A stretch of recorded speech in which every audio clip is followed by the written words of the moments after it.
पवित्र गंगा और यमुना नदी के तट पर बसा कृषि उपजाऊ क्षेत्रों में से एक, आर्थिक तौर पर सक्षम कासगंज शहर के प्रजापिता ब्रह्मा कुमारी ईश्वरी विश्वविद्यालय की संचालिका के रूप में आदरणीय सरोज दीदी जी निमित्त हैं।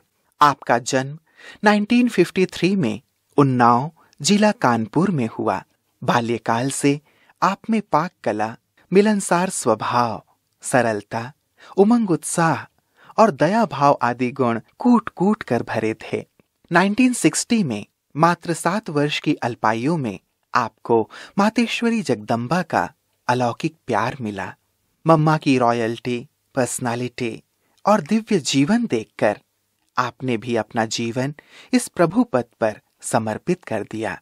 1969 से आप कानपुर, मद्रास, राजकोट, फर्रुखाबाद आदि सेवा केंद्रों पर रहते हुए 1980 से कासगंज सेवा केंद्र का प्रभार संभाल रही हैं। संगम की इस पवित्र वेला में आपने अनेक जन जागृति के कार्यक्रम, शांति यात्रा, पद यात्रा, साइकिल यात्रा, महिला सशक्तिकरण व अनेक सेमिनारों का आयोजन किया है। वर्तमान समय आपके कुशल नेतृत्व में 35 उप सेवा केंद्र, 100 गीता पाठशाला, 150 टीचर्स बहनों के दिव्य समूह के साथ 6000 से अधिक बीके भाई बहनें अपने जीवन के लक्ष्य को प्राप्त करने में अग्रसर हैं। मेरा पूरा परिवार आध्यात्मिक विचारों का था और पिताजी मेरे पंचायत सेक्रेटरी थे।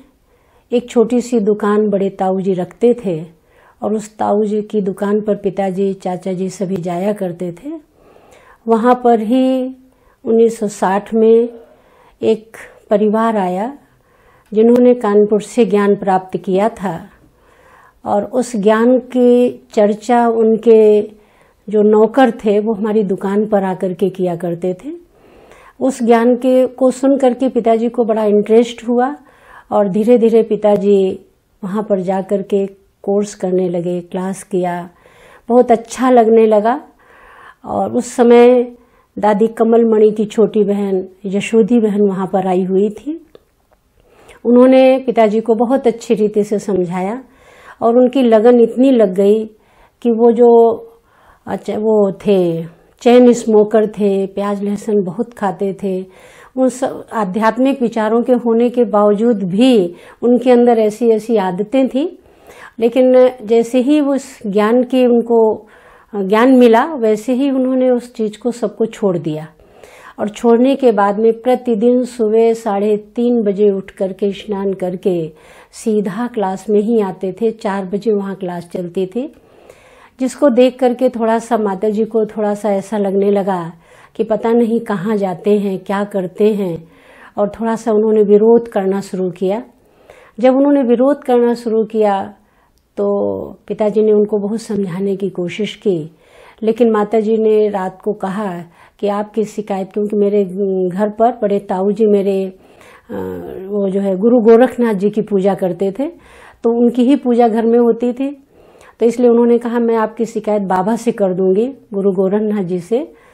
तो रात में जब वो सोई तो सुबह उनको 4 बजे ही एक स्वप्न आया और स्वप्न में उन्होंने देखा कि एक दाढ़ी वाले बाबा आए हैं और वो कह रहे हैं कि बच्ची तुम क्यों परेशान हो, तुम जो बच्चा जहाँ जा रहा है ये बहुत अच्छा स्थान है, इसलिए आप परेशान नहीं हो और आप भी वहाँ जाया करें।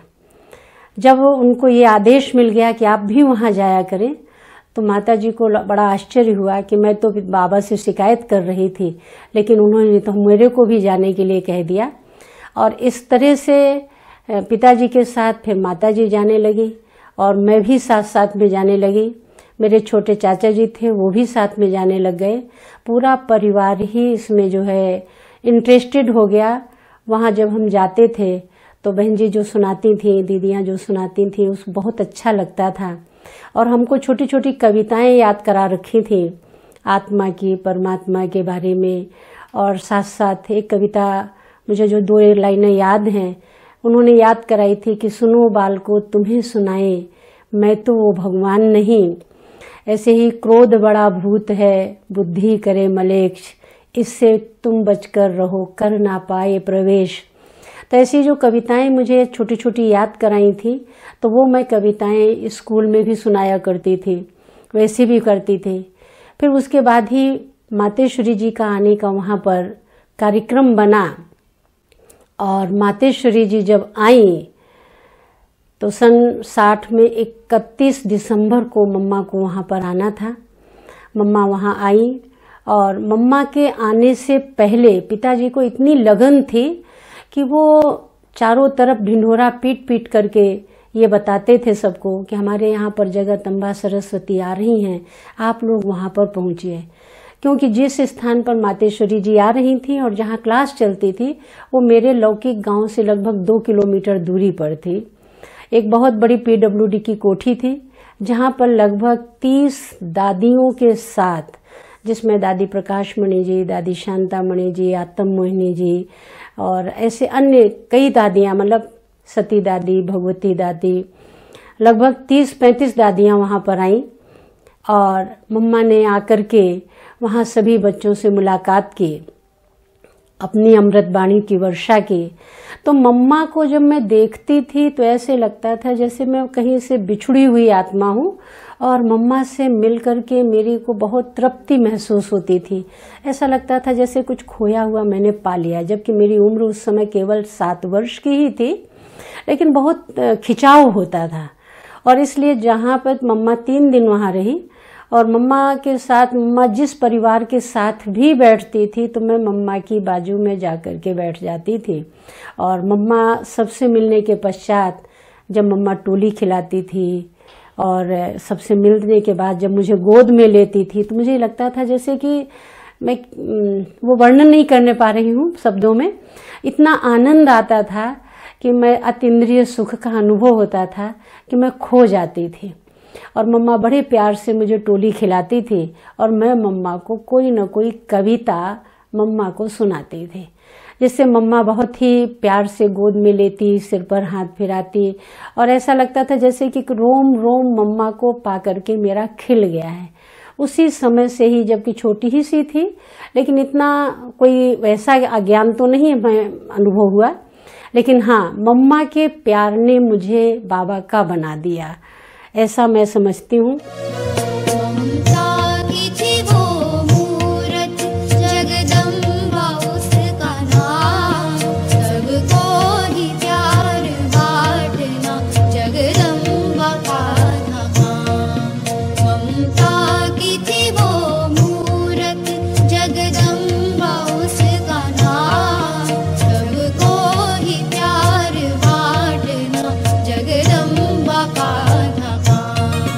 ममता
कविता की तो लाइनें मैंने सुनाई आपको कि वो कविता पूरी तो मुझे याद नहीं है। एक कविता थी, क्रोध बड़ा भूत है बुद्धि करे मलेच्छ, जिससे तुम बचकर रहो कर न पाए प्रवेश।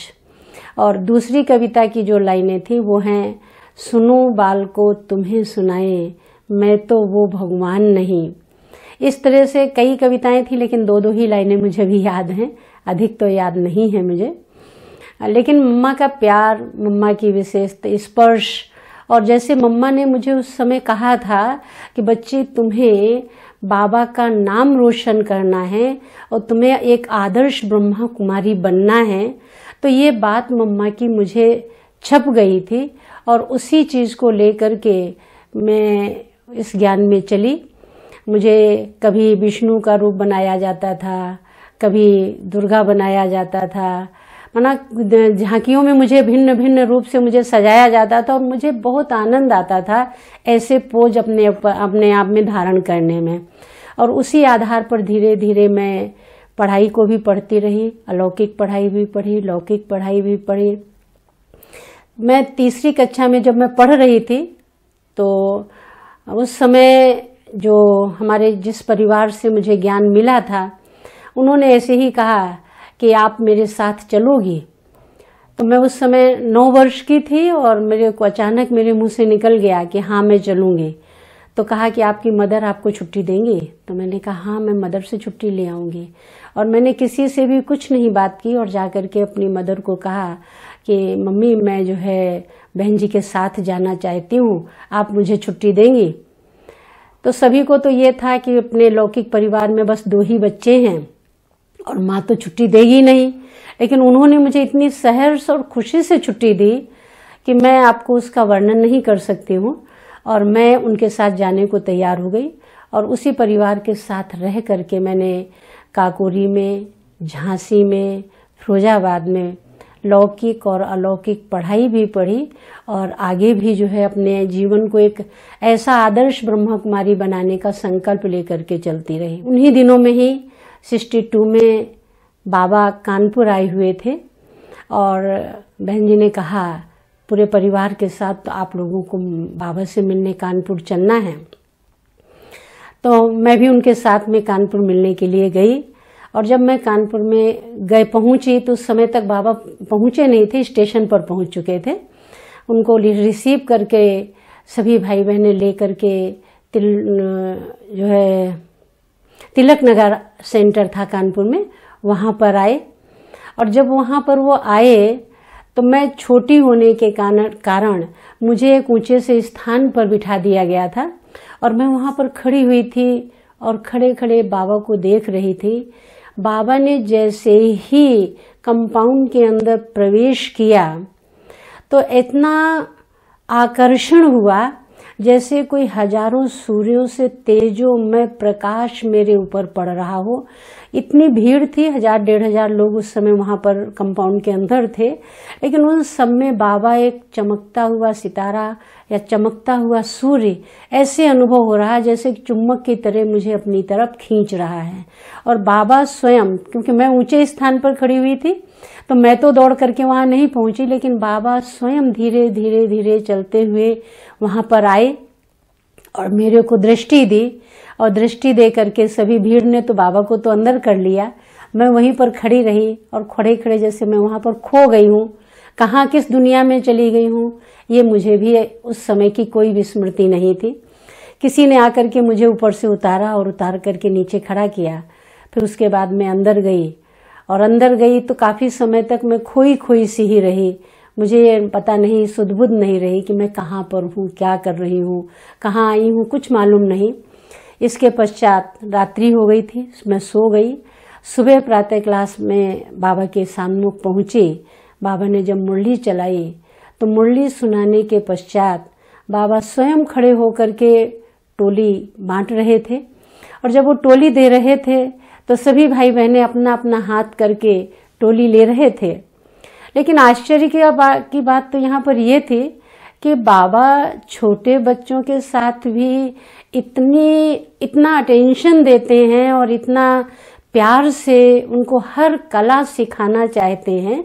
कोई भी कमी कमजोरी बच्चों के अंदर ना रहे, वो समय मुझे एहसास हुआ जब कि मैंने बाबा के हाथ से टोली लेने के लिए, क्योंकि सर्दी के दिन थे, तो मैंने अपना हाथ निकाल करके लेफ्ट हैंड बाबा के सामने कर दिया, अंदर से शॉल निकाल करके। तो जैसे ही मैंने अपना लेफ्ट हैंड किया तो बाबा ने बड़े प्यार से मेरा हाथ पकड़ करके और शॉल के अंदर किया, और फिर राइट हैंड मेरा निकाल करके ऊपर लाए और बड़े प्यार से मेरे हाथ पे टोली रखी, मेरी मुट्ठी बंद की, और सिर पर बाबा ने बड़े प्यार से हाथ घुमाया और कहा, बच्ची इस हाथ में नहीं, इस हाथ में लेते हैं।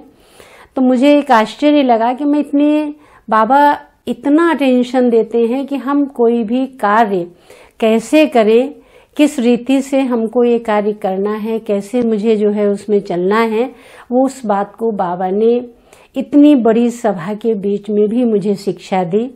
और बाबा को जब मैं पत्र लिखती थी, बाबा से को मेरे पिताजी मेरे से पत्र लिखवाते थे, तो बाबा के पत्रों का जवाब भी मुझे बहुत आता था, जिसमें 2-3 पत्र तो शायद मेरे पास अभी भी रखे हुए हैं। उन पत्रों में बाबा ने मुझे हमेशा ही कहा, बच्ची तुम्हें लौकिक अलौकिक दोनों परिवार का कल्याण करना है, तुम्हें रूहानी जिस्मानी पढ़ाई पढ़ करके तुम्हें विश्व का कल्याण करना है। इस प्रकार से बाबा छोटे पर ही हमें बहुत उमंग उत्साह दिलाया करते थे। तेरा वो प्यार है बाबा जो समझाया नहीं जाता, तेरा वो प्यार है बाबा जो समझाया नहीं जाता। बरस जाता है नैनों से वो बतलाया नहीं जाता, बरस जाता है नैनों से वो बतलाया नहीं जाता। तेरा वो प्यार है बाबा जो समझाया नहीं जाता।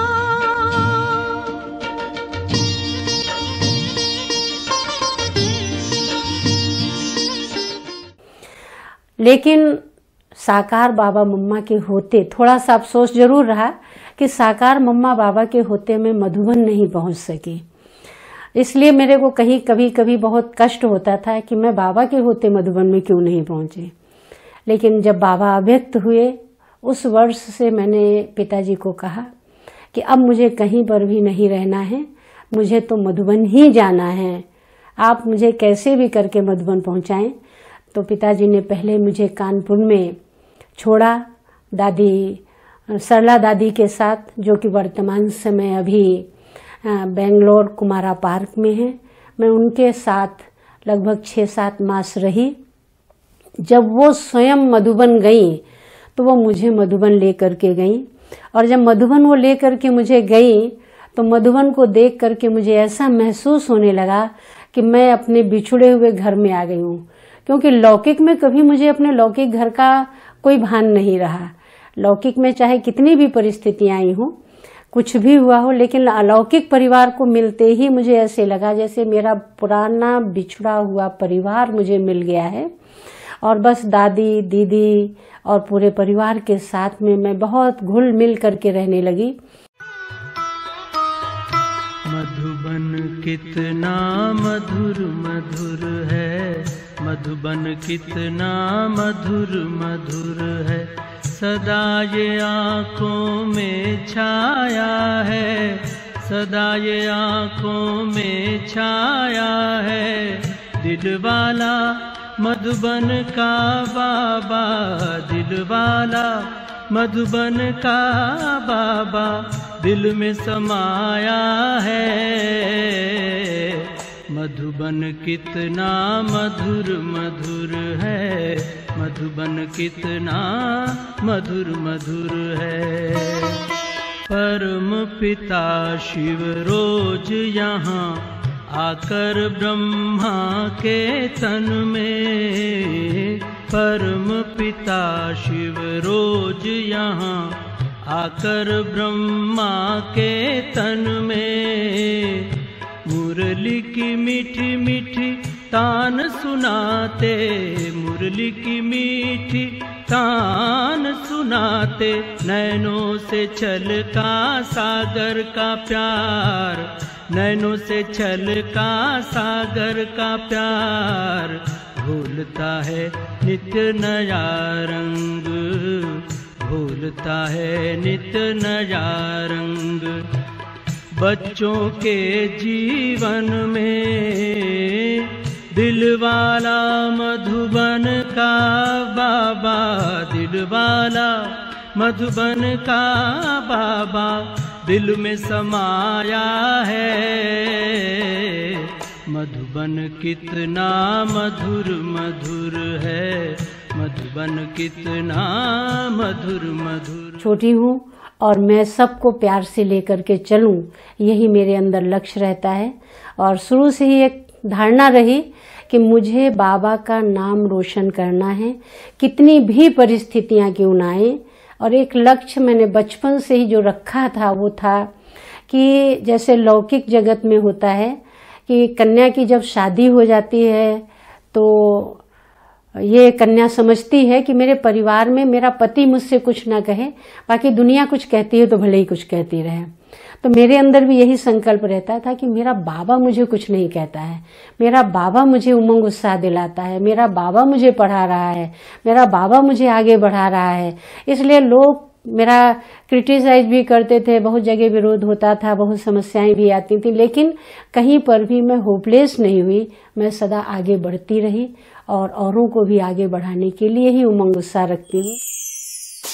कि जैसे कोई किसी के माता पिता नहीं रहते हैं तो बड़ी बहन उसके अपने छोटे भाई की पालना करती है, तो मैंने ठीक उसी तरह मम्मा बाबा के साकार को मैंने न देखा था, तो दीदी के द्वारा मैंने अपने जीवन में पालना की है और अब तक जो है उस पालना में पल रहा हूँ। दीदी में विशेषताएं हैं, आगे बढ़ाने की विशेषताएं, और हमारी जो है सदा कोई भी कमी कमजोरी होती है उस पर ध्यान न दे करके हमारे लिए शुभ चिंतक दीदी ने हमेशा मेरे लिए आगे बढ़ाने के लिए सोचा। और दीदी में मैंने देखा कि अथाह जो है सहनशीलता दीदी के अंदर विशेष है, विशेष सहनशील है और समाने की शक्ति दीदी के अंदर बहुत है। दीदी की सबसे बड़ी विशेषता सरलता है। कभी भी कोई भी परिस्थिति आती है, चाहे वो बड़ी हो या छोटी हो, लेकिन दीदी हर बात को बहुत सहजता से उसको सॉल्व कर देती हैं। दो पंक्तियां मैं दीदी के लिए कहना चाहूँगी। यूं तो जीने के लिए लोग जिया करते हैं, लाभ नहीं जीवन का फिर भी जिया करते हैं, मृत्यु के पहले मरते हैं हजारों, जिंदगी उसी की जो औरों के लिए जिया करते हैं। दीदी हर बात अपनी, चाहे बड़ी हो या छोटी हो, चाहे दीदी के सामने कोई बड़ा व्यक्ति आए या छोटा व्यक्ति आए, हर बात उसकी बहुत प्यार से सुनती हैं और उसको बहुत ही प्यार से डिसीजन देती हैं और उसको सॉल्व करती हैं। मेरे को कोई भी परेशानी है या कोई समस्या है, जब मैं अपनी दीदी को सारी बातें सुनाती हूँ तो एकदम हल हो जाता है। समस्या एकदम ऐसी लगती है कोई आई नहीं थी। सबसे बड़ी विशेषता जो दीदी के अंदर मैंने देखी वो है, वो हर कंडीशन में खुश रहती हैं। चाहे दीदी बीमार हैं, चाहे परेशान है, चाहे प्राकृतिक दीदी के पास कोई परेशानी है, चाहे वारिस है, लेकिन दीदी सेवा से कभी पीछे नहीं हटती। लेकिन दीदी से पहले जब मैं संस्था से नहीं जुड़ी हुई थी, उस समय अगर मुझे फीवर भी होता था तो मैं कोई काम करना उचित नहीं समझती थी, सोचती थी नहीं फीवर है, उदास भी रहती थी, चेहरे पर कोई खुशी नहीं थी। लेकिन जब मैंने देखा कि दीदी तो कितनी भी बीमार हो, इतनी एज में भी दीदी सेवाओं से पीछे नहीं हटती है। हर बाबा का कोई फोन हो या माउंट आबू से कोई फोन हो, कहीं से भी सेवा के लिए दीदी के पास कोई भी कॉल आती है, दीदी तुरंत सेवा के लिए जाती है और वो भी हमेशा चेहरे पर मुस्कान रहती है। मैंने सोचा जब दीदी कर सकती हैं तो मैं क्यों नहीं। मैंने अपने अंदर अपने जीवन में ये आज प्रैक्टिकल किया है।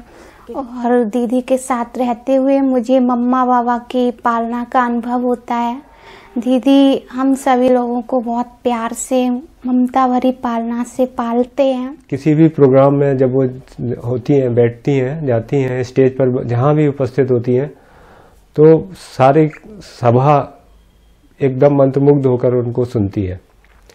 और जिस सभा में वो होती हैं वहाँ का वायुमंडल ही एक तरीके से चार्ज हो जाता है। ऐसा मैंने अनुभव किया उनके साथ रहकर।